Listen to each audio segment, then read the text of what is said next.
This is a question for you specifically, Dr. Peterson. Do you believe religions like Christianity have a role in the pursuit of discovering that which is opposite of evil?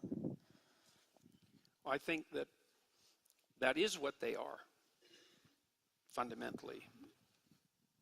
I've spent a lot of time trying to understand the underlying narrative structure of the Bible, for example. It's a very strange collection of books, but it has a narrative structure.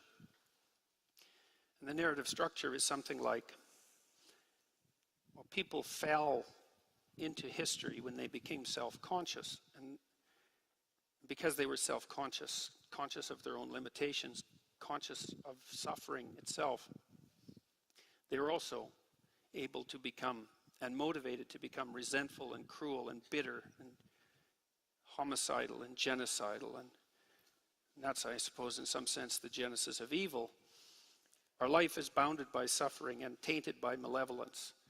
And there's a pathway through that. And as far as I can tell, the entire Bible is a meditation on the pathway through that.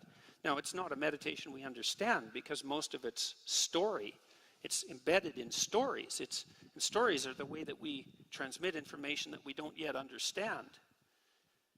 But I think that the Bible, properly understood, is the best, what would you say? It's the best set of instructions that we have to understand what it would mean to live a life that would enable us to bear suffering nobly and to constrain malevolence. That's what it looks like to me.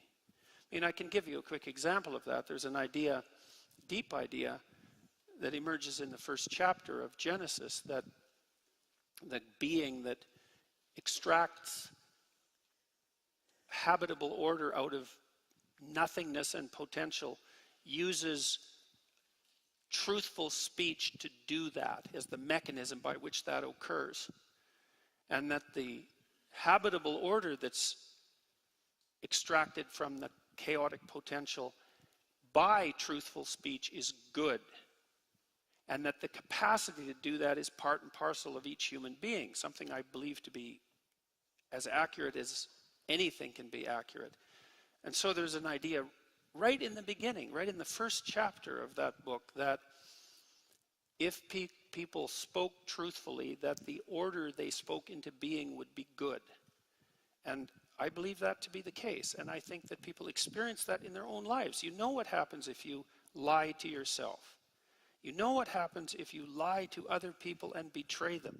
You produce little pockets of hell within you and around you. And if you cease to do that, then things improve. And that begs the question of just how good they could get if we ceased to do that altogether. So